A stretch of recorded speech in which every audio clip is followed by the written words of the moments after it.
Oke, assalamualaikum warahmatullahi wabarakatuh. Balik lagi dengan saya di Wildan Official. Seperti biasa, eh, kita kali ini akan bahas beberapa poin-poin yang kita bisa pelajari ya di laga penentuan Jepang versus Indonesia yang ya unfortunately kita kalah 3-1 ya, tapi Indonesia banyak mendapat pelajaran ya dari melawan tim ya top 1 di Asia saat ini. Jepang itu peringkat paling tinggi ya di Asia. Artinya di Asia dia di peringkat FIFA-nya paling tinggi. Indonesia di turnamen ini adalah tim dengan peringkat terendah kedua setelah Hong Kong.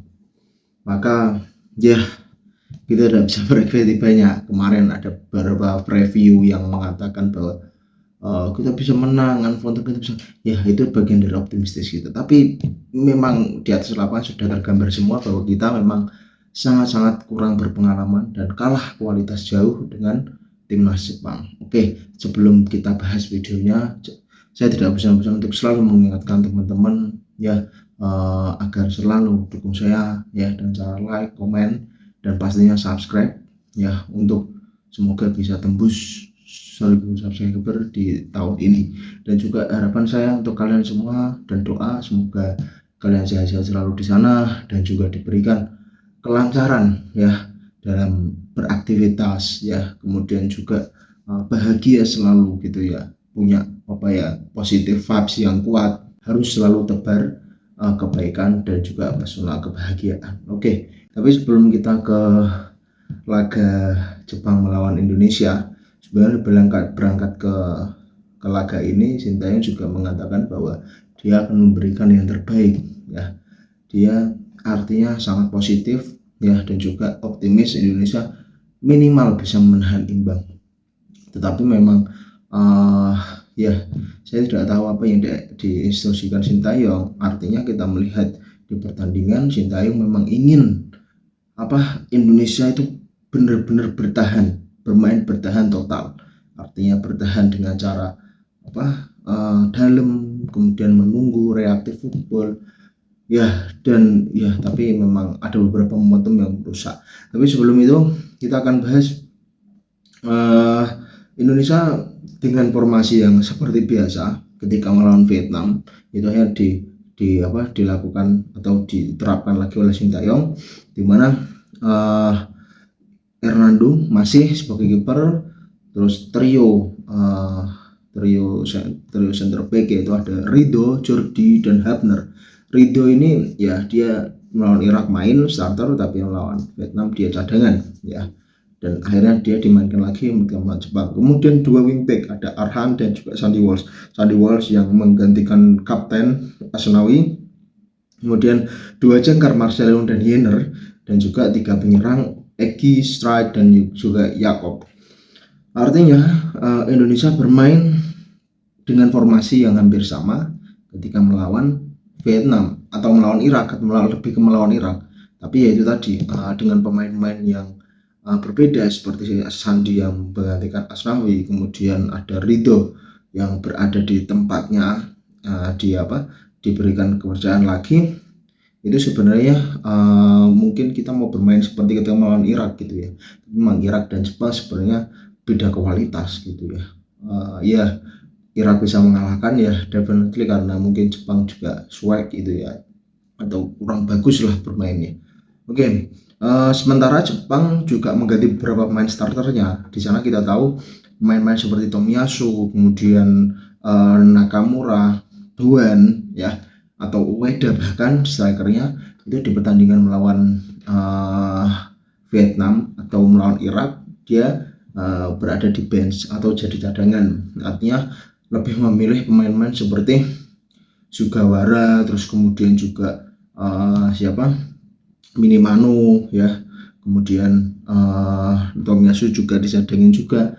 Dan memang kita kalau tahu formasinya ini, artinya pelatih Haji Moriyasu benar-benar apa yang diucapkan ya di konferensi pers itu sesuai. Artinya dia tidak akan mengambil istimewa Indonesia dan juga akan bermain all out, artinya tidak ada bermain santai dan lain-lain, enggak ya. Artinya dengan starting line seperti ini ya, Haji Moriyasu serius, Jepang serius ingin meraih 3 poin dan juga mencetak banyak gol gitu kan, berangkat dari laga ini gitu. Makanya Mahasiswa Tomiyasu, Kubo, Ueda, Doan itu dimainkan ya, walaupun ya kipernya masih tetap yaitu Zion Suzuki ya, karena ini main juga masih muda.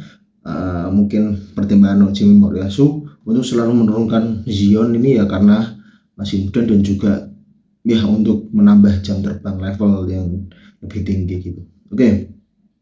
Dalam kertas Jepang memakai formasi 4-3-3 dan Indonesia memakai formasi 5-4-1 atau 3-4-3 gitu ya.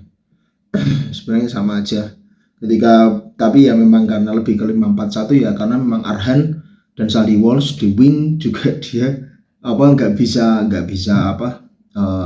di babak pertama praktis tidak bisa ke atas, artinya tidak bisa transisi menyerang, tidak bisa menyerang, artinya dia tetap stay di tempatnya.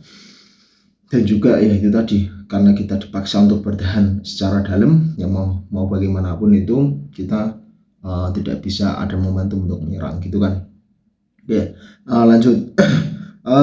Indonesia ya bertahan ya di babak pertama itu bertahan dengan zone marking, artinya kita walaupun kita bertahan dalam tapi kita tetap menyesuaikan pergerakan pemain-pemain Jepang, artinya kita menzona marking pemain-pemain Jepang ya, sehingga ketika Jepang ingin melakukan final third pass kita bisa membayangi dan juga menggagalkan itu, kecuali beberapa kali Jepang bisa lolos dari zone marking kita dengan cara melakukan kombinasi, itu yang masih susah kita redam. Kemudian error defense ya, ini yang menjadi PR bagi kita, terus masih melakukan blunder ya, bagaimanapun kualitas level kita masih di bawah lah, tapi ya pasti itu apapun terjadi, error defense yang dilakukan oleh Jordi Amat ya, dia di menit kedua itu Ueda atau Doan ya kalau nggak salah, ingin melewati Jordi, artinya di sudut sempit itu padahal kan dekat garis ya, mau out ya, tapi ya sebenarnya Jordi bisa aja membayangi body misalkan, atau mungkin ya artinya membayangi aja, tidak perlu melakukan kontak fisik dengan cara merangkul misal ya. Kita tahu Indonesia aja dapat penalti lawan Vietnam juga berawal dari kesalahan yang seperti itu hampir sama, dan kali ini dihukum dengan sama, tapi lebih parah Jordi karena dia merangkul bahkan kan. Itu susah pemain untuk keluar dari itu. Tapi terlepas dari itu Indonesia ya akhirnya dapat ganjaran penalti. Jepang mengeksekusi dengan baik lewat Ayase Ueda, skor 1-0, dan sebenarnya boleh sudah ditebak oleh Hernando, tapi ya boleh sangat kencang, tidak bisa susah untuk ditepis gitu ya. Ini 1-0 ya. Momentum di menit kedua itu sebenarnya membuat Indonesia seharusnya bermain keluar. Saya ingin melihat sisi positifnya di situ, harusnya bermain lebih keluar, menyerang, tambah pressure dan lain-lain, karena ini sudah tertinggal 1-0. Jangan terbebani dengan misalkan ini harus gini, ini harus mencetak gol gini, tidak gitu loh. Justru itu, tapi poinnya itu malah tidak terlihat gitu loh. Ketika kemarin ya Indonesia masih bertahan dengan cara seperti itu, dia tidak melakukan pressing ya seperti yang dilakukan ketika melawan Vietnam. Ini yang saya sayangkan gitu ya, kenapa ya hal yang bagus, poin yang bagus di lawan Vietnam tidak diterapkan di lawan Jepang. Terlepas dari Jepang sama Vietnam tidak bisa dibandingkan, tapi is okay lah, tidak masalah, mencoba gitu kan. Tapi ya oke, itu kita serahkan ke pelatih, hanya ST yang tahu. Oke. Kemudian Jepang ya, sebenarnya di babak pertama dalam melakukan build up itu seringkali memanfaatkan celah di antara lini tengah Indonesia. Artinya lini tengah Indonesia yang dikawal Marcelo sama Yenner ini terlalu mudah untuk ditembus, terlalu mudah untuk dilewati dengan cara kombinasi ya, antara ada Endo kemudian Hatate yang sering ke depan ya, Endo yang lebih ke belakang, terus kemudian ada Tomiyasu yang berani lebih ke depan, kemudian belum juga Kubo yang dia selalu memegang bola, dan pemain yang paling baik melakukan final third pass ya, itu Kubo. Susah sekali untuk marking Kubo ini karena dia juga punya visi dan juga kecepatan yang bagus dan dribbling yang baik. Kemudian lini tengah yang dimotori Kubo ini sangat-sangat menyulitkan Indonesia. Ya, dia tahu Kubo ketika udah dapat bola, ya pemain kita kadang hanya ngepres satu atau hanya nge-marking satu. Dia tidak mau ambil resiko untuk ngepres 3 misalkan, tapi ada beberapa momentum dia ngepres 3. Itu bagus. Kayak membuat kesulitan lah, karena sebenarnya kalau kita lihat di babak pertama ya Jepang dengan Kubo itu benar-benar kuncinya di situ gitu loh. Beberapa kali dia bahaya, umpan final third pass-nya itu udah big chance, tapi ya belum bisa dimanfaatkan dan bagus.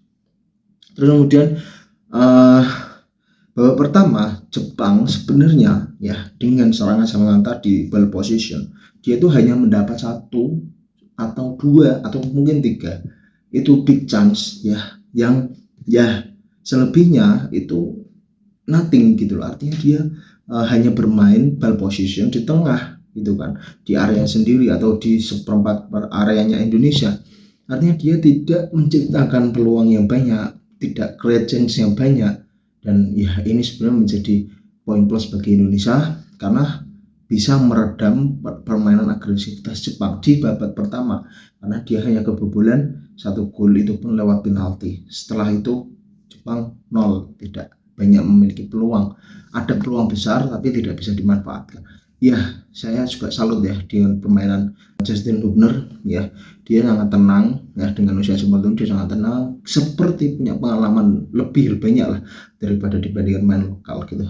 Kemudian juga beberapa main bertahan kuat lah, struktur bertahannya kuat ya, tinggal ketika melakukan transisi serangan. Nah, itu PR Indonesia di babak pertama, karena seringkali lini tengah yang dimiliki Indonesia itu kurang kompak, artinya dia hanya mempunyai 2 gelandang jangkar tapi tidak disupport dengan banyak pemain. Artinya ketika dia ingin melakukan transisi bertahan ke menyerang itu selalu kehilangan bola. Nah itu karena itu tadi tidak ada pemain yang minta, tidak ada pemain yang lebih dekat untuk jaraknya gitu loh. Itu selalu saya gitu, aduh timnas ini nggak belajar gitu dari apa yang sudah dilakukan di sebelumnya gitu ya. Sedangkan Jepang, yaitu tadi saya katakan memang selalu kesulitan dalam melakukan final third pass, karena memang kita bertahannya sangat dalam sehingga banyak bola yang diprogresikan ke depan itu dipotong oleh Hubner, kemudian bisa dipotong oleh Jordi ya, beberapa kali umpan long ball-nya yang bisa Hernando bisa lebih maju itu, dan Hubner beberapa kali juga melakukan penyelamatan yang sangat bagus ya, walaupun sebenarnya ada yang momen dimana dia hampir tabrakan dengan Hernando ya, tapi is okay. Hubner ini juga secara speed mantap ya, jadi dia besar, tinggi, speednya mantap, main menjanjikan sebenarnya. Oke. Jepang itu second ball-nya sangat kuat ya teman-teman. Jadi di babak pertama itu dia ketika kehilangan bola misalkan, dia itu melakukan counter press, artinya ya dia terus nge-press untuk mendapatkan bola lagi. Itu kekuatan Jepang sebenarnya. Nah, sedangkan ketika kita melawan Vietnam, Irak itu kita tidak benar-benar mendapatkan hal seperti itu. Nah, Jepang ini benar-benar ya, karena pemain kita tuh emang masih perlu belajar banyak lah. Jadi ketika misalkan terkena press dan kemudian bagaimana cara mengeliminasinya, terus bagaimana cara membaguskan akurasi kita, ya itu kita masih untuk menuju ke situ. Jadi ya oke lah, tidak apa-apa, dan ini wajar gitu loh. Jepang sudah chemistry sudah terbangun tinggi, bahkan sejak dia bermain di Piala Dunia 2022 ya praktis squadnya masih hampir sama kan, 90%. Oke. Akurasi passing dari main timnas kita juga masih buruk ya, terlepas dari kita tidak pernah mendapat serangan. Sebenarnya ketika kita ada momen-momen di mana kita tuh melakukan build up, proses build up dari bawah ya, tapi ya oke lah, karena pemain tidak pada minta, kemudian jarak antar pemain jauh, kita tidak bisa melakukan umpan progresi yang sempurna gitu loh. Dan ketika semakin jauh jarak dengan teman, ketika kita ingin melakukan umpan atau passing ya, akurasi memang harus bagus gitu. Akurasi jelek ya itu akan terpotong oleh pemain lawan atau kehilangan bola gitu istilahnya. Jadi memang ketika pemain lain dengan pemain lain jaraknya dekat, kompak ya, ya mungkin 1-2 yang dibiarkan untuk untuk tinggi ke atas karena punya speed misalkan. Lah ya itu sangat perlu formulasikan seperti itu. Artinya ya kita tidak bisa, kalau kita ingin bermain build up, kita ingin melatih akurasi passing kita, ya kita harus seperti itu, tidak bisa umpan progresi. Artinya ya kita lihat dulu ketika kita bertahan seperti ini dalam, artinya kita tidak perlu melakukan hal-hal apapun untuk mencetak gol, itu kan poinnya. Tapi ketika kita ingin melakukan high press seperti yang dilakukan di babak kedua, ya high press akhirnya dilakukan di babak kedua setelah mungkin instruksi Sintayong ya, untuk setidaknya menciptakan 1 gol ya. Tapi ya apa daya ya, justru dari high pressing yang dilakukan main timnas Indonesia itu berujung jadi gol ya di babak kedua. Ya sebenarnya ini karena pressing Indonesia yang kurang kompak ya dari para pemain. Artinya yang lini depan pressing, yang tengah pressing, yang belakang masih jauh, ada menciptakan celah antar lini yang itu dimanfaatkan oleh Jepang untuk melakukan umpan progresi dan juga umpan terupas ya, dan akhirnya ya terjadi gol 2-0 AC Ueda ya. Dan itu juga sebenarnya benar juga mungkin bingung ya, dia nggak ngeh kalau ada AC Ueda di tiang jauh, dan juga Hernando kurang bisa mengantisipasi. Tapi itu terlepas dari itu ya, ini resiko ya. Tapi kita perlu tahu kalau kita bermain terupas, bermain pressing, artinya kita ingin mendapatkan peluang, dan kita juga harus tahu ya kita harus bermain tadi dekat, terus kemudian jangan terus akhirnya kita bermain pressing, itu resiko loh ya. Terus tapi kita hanya membuang-buang bola ketika sudah mendapatkan apa yang kita usahakan, itu sama aja, mending bertahan dalam, lebih minim resiko. Tapi it's okay, itu tidak apa-apa. Sebenarnya saya lebih suka seperti itu ya, karena mau ngambil resiko. Kemudian di menit ke-88 akhirnya Jepang berhasil kill the game ya, melalui proses umpan progresi lini belakang ke sayap. Junia itu yang menggantikan Erdogan, kemudian memberikan umpan datar area ke tengah. Jadi di situ ada AC Ueda, dan karena mantulan bola, kesalahan itu tadi mengenai kaki Hubner dan masuk ke gawang kita sendiri ya. Oke lah, itu gol scrimmage dan juga gol hoki ya mungkin ya. Skor 3-0 ya untuk Jepang ya. Jepang udah aman karena 3-0 menurut mereka, kill the game buat mereka. Tapi di menit 91 akhirnya Indonesia mampu pecah telur ya, karena berhasil membobol gawang Zion Suzuki, onananya Jepang ya. Oke.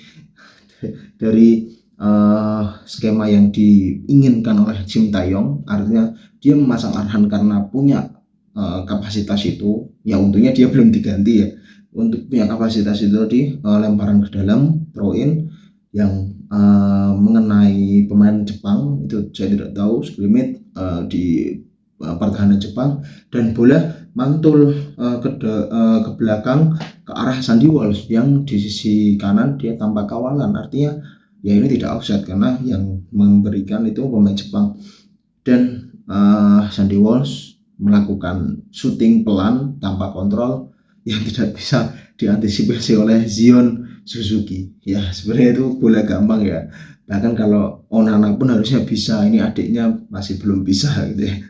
Tapi it's okay, Indonesia bisa memperkecil ketinggalan menjadi 3-1 ya. Tapi overall secara permainan memang Indonesia di babak kedua ini bermain ya sedikit kurang baik ya dibanding di babak pertama, karena ya banyak akurasi passing yang sangat passing yang putus ya, sering kehilangan bola, itu masih menjadi PR kita ya. Terus kemudian Jepang juga ya bermain biasa sih sebenarnya itu melihat Jepang itu dia itu kan tim top Asia nomor 1, artinya dia di peringkat 17 ya. Dia itu ketika melawan tim-tim yang jauh di bawahnya itu superior apa enggak? Melawan Indonesia superior atau tidak? Menurutku tidak. Melawan Vietnam superior tidak? Menurutku tidak ya. Melawan Irak oke lah, dia di bawah tapi kalah.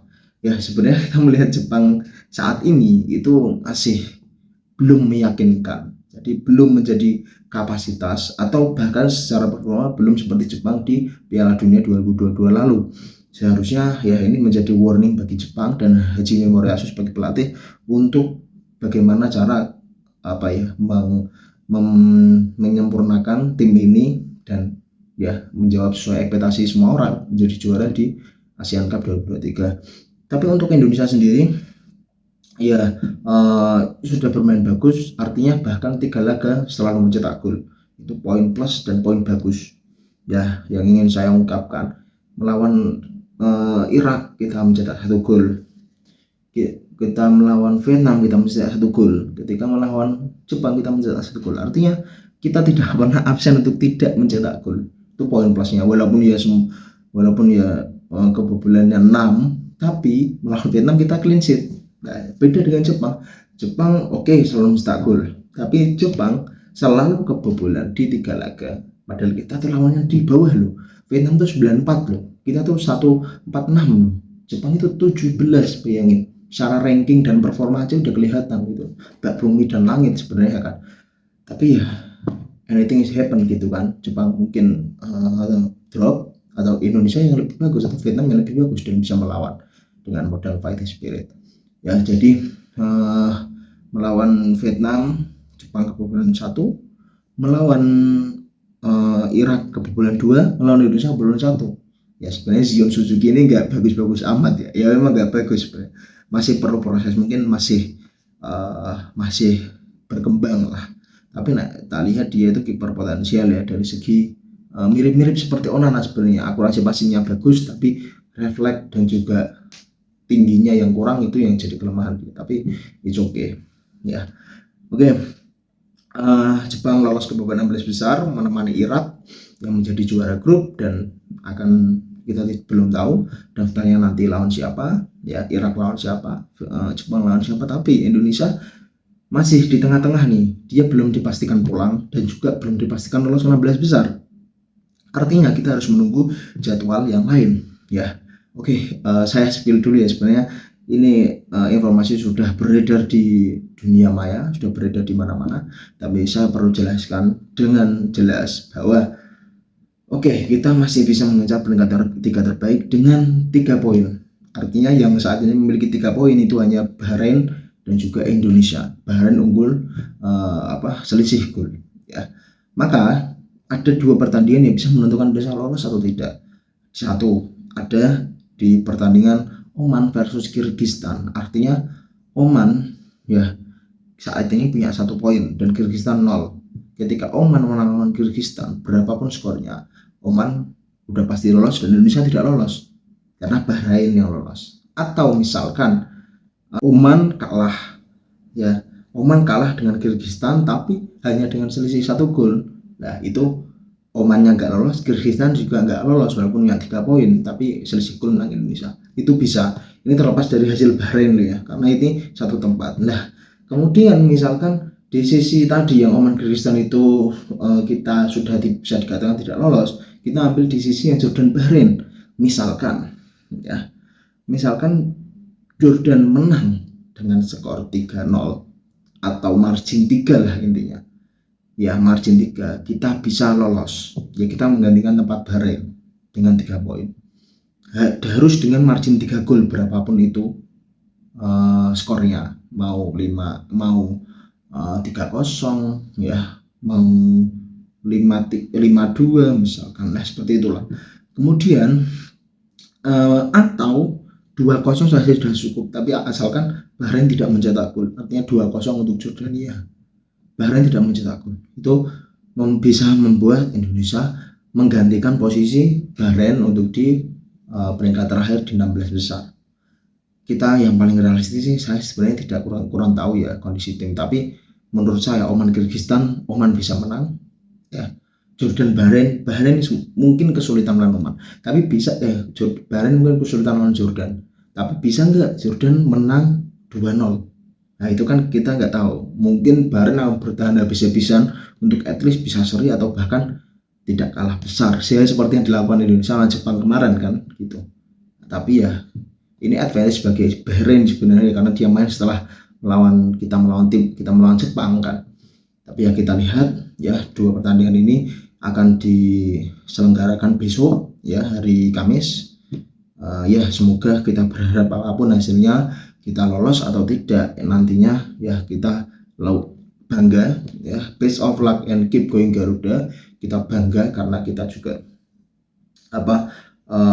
berangkat dari tim yang terlemah, tim yang miaratan termuda, tim yang baru terbentuk. Artinya kita tidak bisa berekspektasi banyak, kita bahkan dapat 3 poin, pulang dengan kepala tegak, dengan kita bangga.